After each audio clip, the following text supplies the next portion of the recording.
Minha conversa é com o senador do PSDB do Paraná, Álvaro Dias, ele que chega neste ano nervoso aqui ao Senado, continua nesta casa em que sempre foi chamado de líder da minoria, da oposição, ainda que oficialmente em alguns momentos não fosse. Tudo bem, senador?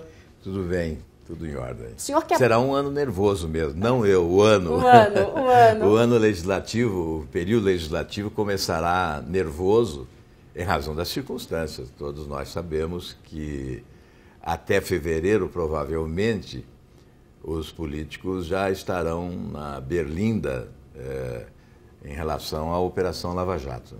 Bom, a gente vai falar já do Petrolão e da Operação Lava Jato, mas eu quero falar do BNDES. A caixa preta, hein, senador? É uma caixa preta gigantesca, blindada, talvez a mais blindada de todos. E é tão estranho de ver qual é a relação do BNDES até com os poderes de fiscalização que sequer, gente, o Tribunal de Contas da União consegue informações do BNDES em relação a alguns empréstimos. Por exemplo, os empréstimos aí para o frigorífico JBS, o quanto disso foi para financiamento de campanha, quer dizer, o quanto de dinheiro subsidiado, com dinheiro público acabou parando nos cofres dos partidos. É uma coisa de maluco. O senhor tem um pedido de mandado de segurança para abrir parte dessas contas e abrir em relação às contas secretas, empréstimos secretos. Mas parece que tudo é meio secreto, né, senador? Exato.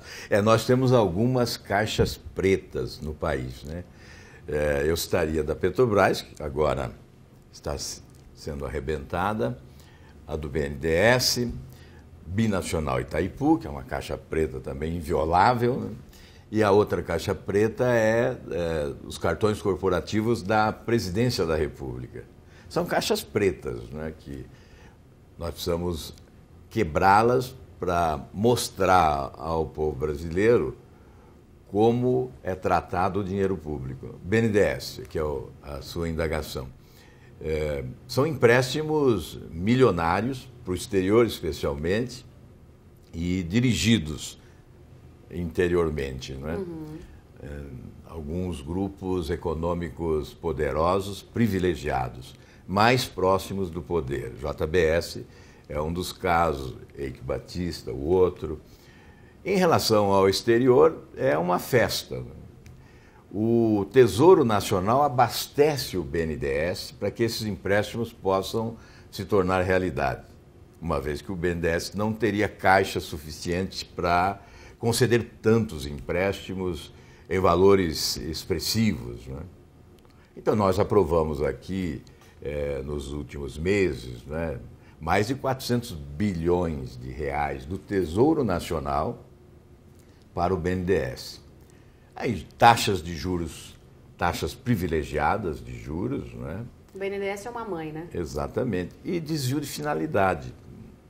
Banco originalmente criado com objetivo social, por isso tem aquele S ao final da sigla, né?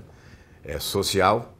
Eu disse várias vezes que seria mais sincero da parte do governo retirar o S, porque o desvio de finalidade é visível, né? Então, há que se investigar o BNDES. Quando se fala aqui no Congresso em CPI para 2015, eu advogo, então, que se nós formos instalar uma CPI, que seja a CPI do BNDES. O senhor vai pedir? Vai brigar por isso? Vou discutir no partido, porque já ouviu o presidente do partido, o Aécio, declarar que teremos uma nova CPI, mas sempre focando Petrobras, né?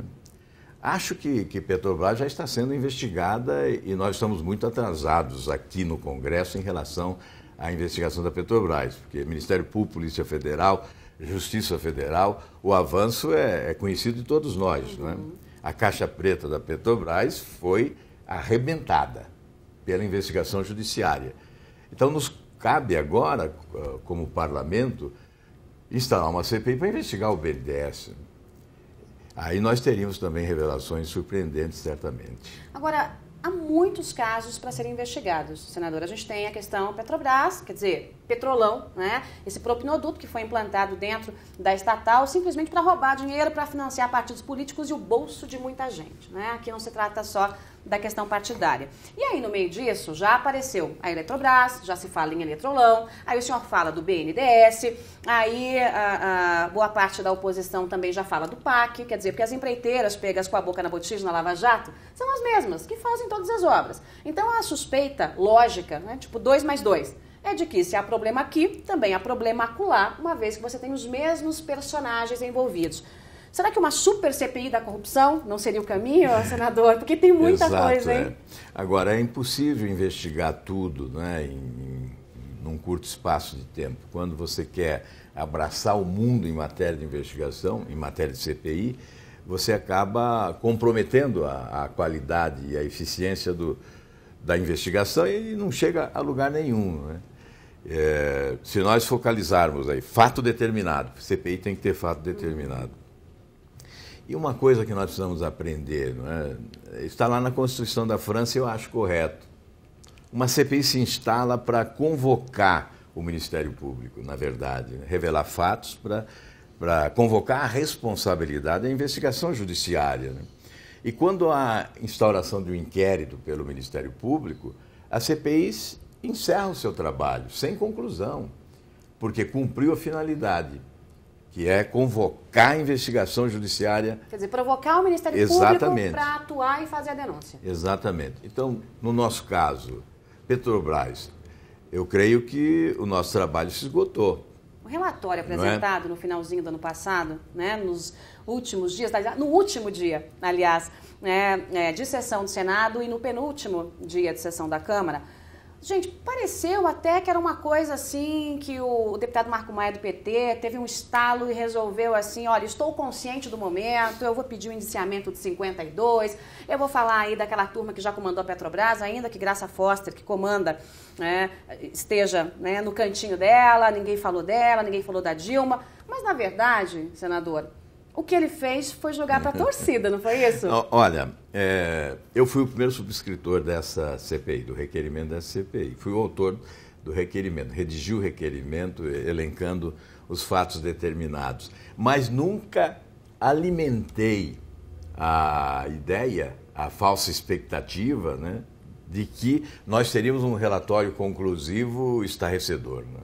Exatamente porque nós conhecemos o Congresso, conhecemos as lideranças que operam a favor do governo, conhecemos o modo de procedimento adotado pelo governo em relação à CPI. O governo aprendeu a dominar a CPI, né? Dominar primeiramente a direção, o comando da CPI. Antes havia um compartilhamento, oposição e situação. Hoje não, o governo assume a responsabilidade do comando e escolhe a dedo os seus integrantes, né? Os mais fiéis, os mais submissos às imposições do poder central. Quem já tem uma espinha quase elástica, exato, de tanto se dobrar, exato, né? Então, eu particularmente não alimentava nenhuma expectativa em relação ao resultado final da CPI. Mas qual era o propósito? Era alimentar esse debate, manter o escândalo na mídia, né, para que estimulássemos a investigação judiciária, para aquecer os investigadores, para alimentá-los, né? Ou seja, estimular, chamar a opinião pública, porque a opinião pública pressiona, e aí os investigadores da esfera judiciária se sentem mais animados, mais estimulados. E protegidos, de certa forma, protegidos. Né? Então, esse também é um papel da CPI, colocar o mal à luz para que ele possa ser visto pela coletividade e possa ser identificado melhor, investigado com maior eficiência e, eventualmente, denunciado e condenado posteriormente. Então, esse é um papel da CPI. E essa CPI da Petrobras não cumpriu esse papel? Não, nesse aspecto cumpriu no primeiro momento, né? E depois até não houve mais necessidade, porque a própria imprensa passou a dar uma cobertura diária, ou até mais do que isso, 24 horas por dia, às ações do juiz Sérgio Moro. Nós tivemos a felicidade de ter este juiz, né, que é um maringaense, lá do nosso interior do Paraná. Olha o bairrismo. E revelou-se como um ícone moderno do Poder Judiciário, uma competência inigualável, né, e coragem, com humildade, sem aquele desejo de aparecer, né, e discreto, mantendo sigilo das coisas, não revelando, e adotando a estratégia correta de não deixar escapar das suas mãos o comando do processo, né, porque se ele revela nome de agentes públicos com foro privilegiado, ele perde porque transfere-se para o Supremo. Então, a presença dele tem sido uma garantia de isenção, de seriedade e de competência. Portanto, a CPI, nós estávamos falando dela, ela cumpriu um papel no primeiro momento. E, ao final, seria melhor que a oposição fizesse como fizemos em 2009. Em determinado momento, nós nos retiramos da CPI denunciando a farsa, dizendo, nós não podemos compactuar com essa farsa, porque a CPI não vai revelar nada ao final, né? Essa CPI mesmo, ela não pôde investigar, ela não quebrou sigilo, ela não pôde ouvir, ela foi impedida, né, de trabalhar. Então, e o relatório paralelo da oposição foi uma tentativa de prestação de contas, então? Porque, na prática, é mais ou menos isso, né? Porque... Não teve uma informação, como o senhor disse. Essa CPI não teve aquele poder de polícia que uma CPI pode ter. Em 2009, nós anunciamos... nós podemos nos retirar da CPI em meio aos trabalhos e apresentar um relatório paralelo. Antes de começar a CPI, eu fiz esse anúncio, até fui muito criticado por isso, né? Nem começou e já está dizendo que não vai dar em nada, não é? Mas nós temos que ter o pé no chão, né? E assumir a realidade das nossas limitações, não é? E nesse caso também seria o mesmo, nós deveríamos repetir essa... mas houve a campanha eleitoral, né? Então nós nos perdemos exatamente. Eu próprio me licenciei, fui embora para a campanha, só voltei em dezembro e não participei desta CPI. Não pude participar. O meu suplente assumiu o meu lugar no Senado, então eu não participei. Eu não queria fazer campanha e exercer o mandato, né? Achei que era impossível, né? Comprometeria as duas coisas. Então, até em respeito ao eleitor, eu preferi me licenciar. Então, não pude participar da CPI. Mas, na verdade, o relatório não pode ser considerado, não deve ser considerado, porque ele apenas avalizou decisões já adotadas pelo juiz Sérgio Moro e pelo procurador da República, não é? Quer dizer, não acrescenta nada além do fato político. Exato. Os nomes foram referendados apenas, aqueles nomes citados no relatório do deputado Marco Maia, são nomes que já foram anunciados, né, como indiciados ou denunciados, enfim.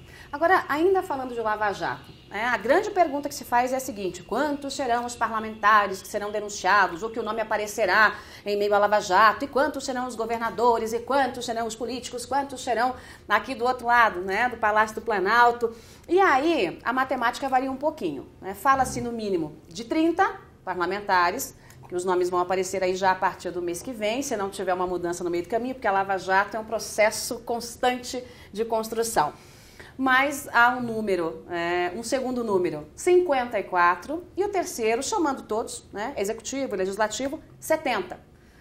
Uau, isso aqui vai virar quase uma delegacia, hein, senador? É uma grande delegacia de polícia, né, se nós formos levar ao Conselho de Ética todos os políticos com mandato, né? Não vão fazer nada, só então, isso, né? Eu creio que ser urgente uma providência. Nós aprovamos no ano passado, no Senado Federal, uma proposta de emenda à Constituição do senador Jarbas Vasconcelos, que determina a eliminação do mandato, a extinção do mandato no ato da condenação. O Supremo Tribunal Federal condena, o mandato está extinto, sem necessidade da cassação pelo Congresso Nacional. Extinção do mandato e inelegibilidade. Então, evitaríamos esse calvário, né, de reunião do Conselho de Ética, deliberação sobre cassação de mandato, um outro inquérito, né, no Legislativo. E aí nós eliminaríamos parte desse aborrecimento, né, seríamos mais eficientes dessa forma. isentos, né? Porque afinal é outro poder que está julgando. Enfim, essa é uma providência Mas essa que pode ser hoje adotada. Está onde? Ela está na Câmara dos Deputados, né? Já vai foi demorar. aprovada pelo Senado e...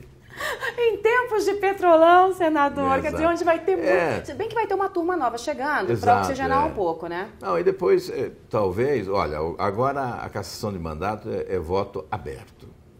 E isso causa tremendo constrangimento. Quem sabe isso ajude, porque os parlamentares refletirão sobre do que estarão se livrando, né? Vão passar a responsabilidade para o Supremo Tribunal Federal. A escolha do novo presidente da Câmara dos Deputados, que é quem faz a pauta, né, pode fazer com que esse projeto adormeça na gaveta ou saia da gaveta. É um movimento importante. Mas é um projeto que vai exigir uma pressão, né? E a pressão supera dificuldades em determinado momento. O Brasil tem que ser visto de forma diferente agora, né? Depois desse pleito eleitoral, a casa caiu, né? A expressão é essa, a casa caiu, ou seja, mergulhamos até o fundo do poço, temos que subir agora, não há mais o que descer, né? Então, algumas providências devem ser adotadas com mais ousadia. E este é o caso. Um projeto como esse deve exigir agora uma ação de urgência, né, e de responsabilidade dos parlamentares. O senhor acha possível que, em sendo um presidente da Câmara do PMDB, como tivemos aí nos últimos anos, se consiga desengavetar esse processo? Eu creio que sim. Eu acho que... Eu não tenho muita dúvida em relação a isso, né? Porque nós podemos pressionar e, obviamente, a própria imprensa, né? A sociedade, enfim. Uma coisa que está faltando é a presença mais efetiva das entidades representativas da sociedade. Você se lembra, Joyce, como no período de Collor, por exemplo, cassação do presidente Collor, como as entidades tiveram um papel preponderante, né?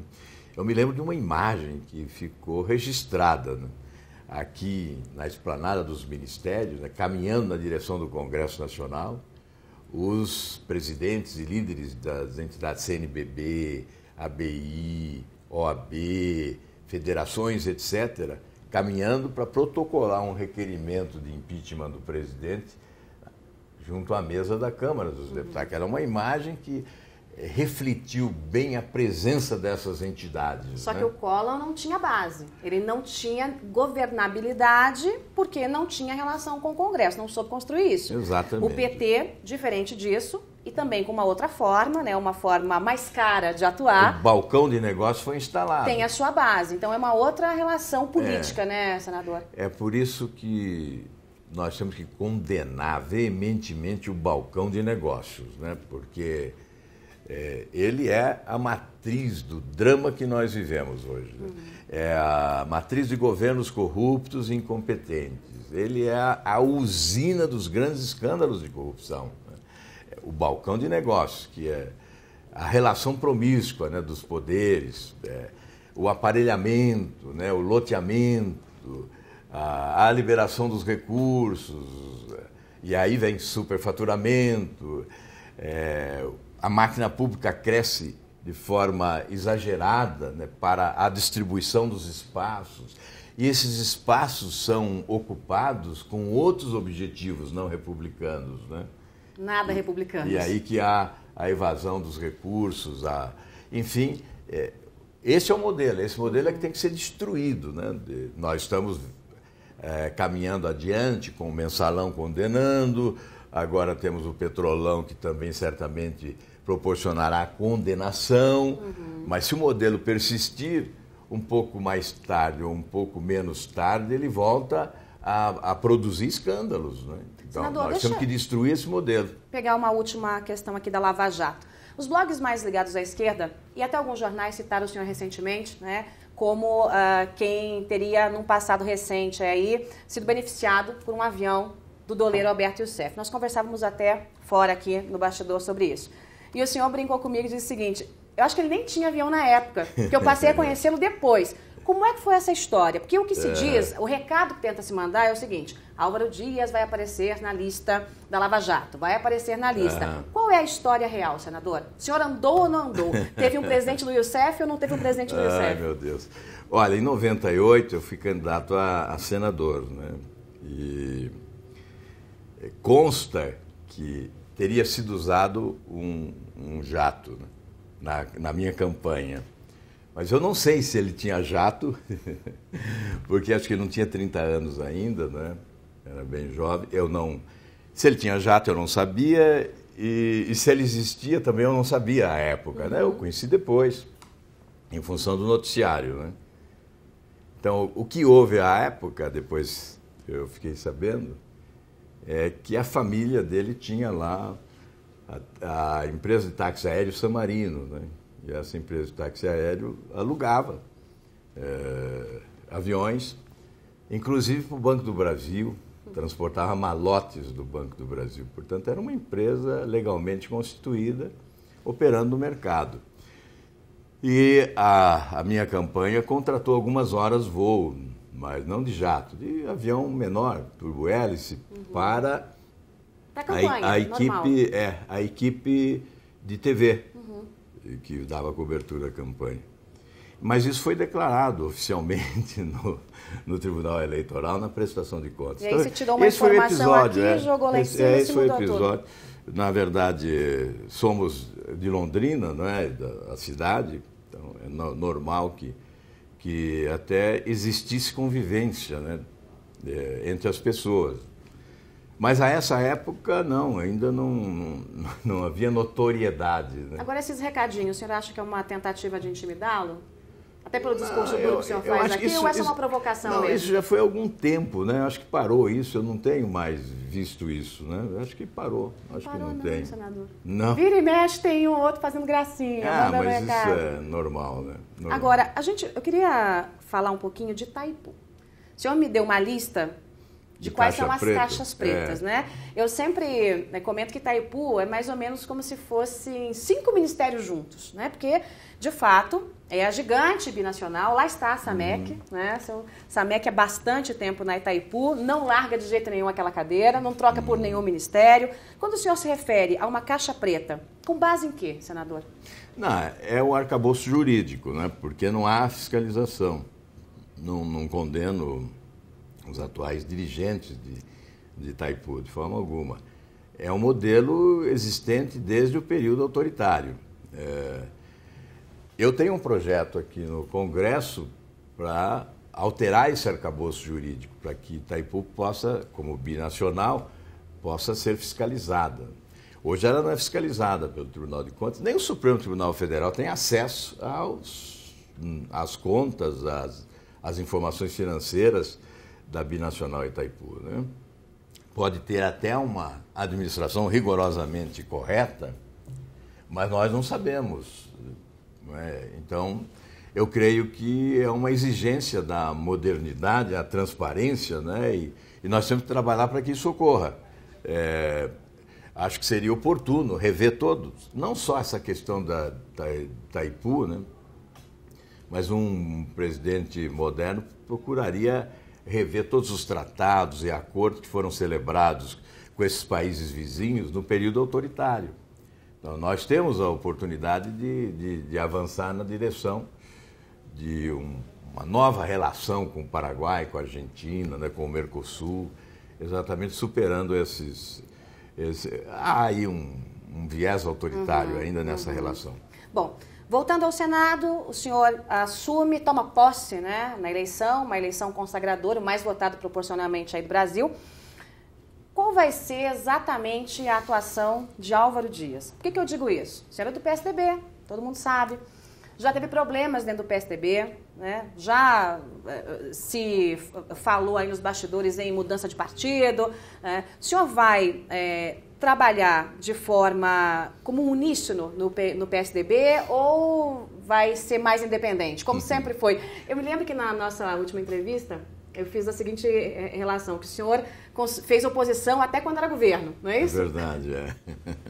Olha, Eu acho que é bom para o partido ter uma postura crítica interna, né? Então, eu tenho discordado do PSDB em muitos momentos, né? Tentei, fiz uma campanha durante um bom tempo por eleições primárias para a escolha de candidatos majoritários no partido, né? Procurando democratizar, né? E valorizar todas as lideranças e a militância partidária. Então, eu acho importante ter um espírito crítico, né? Eu acho que o partido não pode ser um clube de amigos, não pode ser um amém permanente de todos, né? Não pode ser... o partido não pode estar a serviço de projetos pessoais também, né? Tem que ser algo coletivo de verdade. Então, eu pretendo atuar dessa forma, como sempre atuei. Não pretendo mudar, não. Acho que a votação que eu fiz, que foi generosa demais, né? Ela não só me autoriza a agir dessa forma, como me obriga, né? Exige que eu seja usado, que eu tenha esse espírito crítico, já que estamos na oposição, né? Então, é evidente que vou procurar ser leal ao partido, sem dúvida, mas em determinados momentos, se necessário, eu não hesitarei em criticá-lo, se houver necessidade. Para fechar, última pergunta. O presidente Dilma tomou posse nessa semana, a eleição foi difícil, o pós-eleição foi difícil, a posse acontece num momento que não é um momento de alegrias, né? A sensação que se dá é que a presidente tomou posse com um sentimento de derrota frente a tudo que aconteceu, e há um movimento crescente do fora Dilma, o impeachment da Dilma, tudo motivado também pela questão da Lava Jato. Como é que o senhor analisa esse futuro imediato que começa agora, pós-posse da presidente? É um momento difícil para o Brasil, sim, mas e para o PT e a presidência da República? É complexo demais, né? Veja, durante a campanha, todos nós percebemos que havia um sentimento nacional irresistível a favor da mudança. A impressão que tinha é que todo o povo brasileiro queria mudar. Então, o sentimento de mudança era extraordinariamente majoritário. Tanto é que a própria presidente Dilma roubou o discurso da oposição e teve como mote de campanha a mudança. Muda mais. Isso é plágio, hein? Muda Senador, mais. é plágio. É verdade. Passou. Então, a pergunta que se faz, mas se nós éramos os intérpretes da mudança, perdemos a eleição por quê? Essa é a pergunta que temos que fazer. E talvez nos dirigirmos ao povo brasileiro pedindo perdão, porque desperdiçamos uma oportunidade preciosa. Não poderíamos perder esta eleição. Então, certamente a presidente deve estar consciente de que ela tem que promover mudanças, né? Porque senão não resistirá a essa tempestade devastadora que se abate sobre o Palácio do Planalto com esses escândalos. A única forma que eu vejo da presidente enfrentar esta situação é promovendo mudanças, fazendo reformas. O senhor acredita nisso? Como nós estamos lá no fundo do poço, só tem uma saída. É para o alto. Não há como descer mais. Mas né? o petróleo é denso, pode estar segurando os pés de quem está no fundo do poço, senador. É verdade. Mas eu creio que essa é a única alternativa para a presidente Dilma sobreviver até o final do seu mandato. É promovendo reformas, mudando o foco, né? Ou seja, direcionando, né, o Congresso para reformas necessárias para o país. Porque isso terá o apoio, independentemente do que possa ocorrer no outro campo, que é o campo da investigação, do julgamento que virá, né? Ninguém pode ficar impune, tem que haver a responsabilização civil e criminal de todos os envolvidos, tem que haver a condenação de todos os culpados, não é? Mas independentemente disso, isso aí é um poder que vai atuar. Aqui há um outro poder que pode trabalhar na direção das reformas, das mudanças necessárias para recuperar as nossas instituições que estão aí destruídas, né? Sob os escombros provocados pelos escândalos de corrupção, nós temos que reconstruir instituições públicas responsáveis, acreditadas, né? Que sejam respeitadas pela sociedade. Porque sem respeito, sem credibilidade, não se constrói o futuro do país. Muito bem.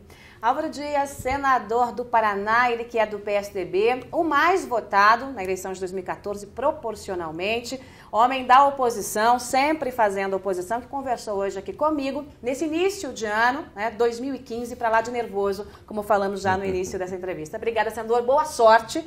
E tomara que venham as reformas e as mudanças. Muito obrigado. Até a próxima.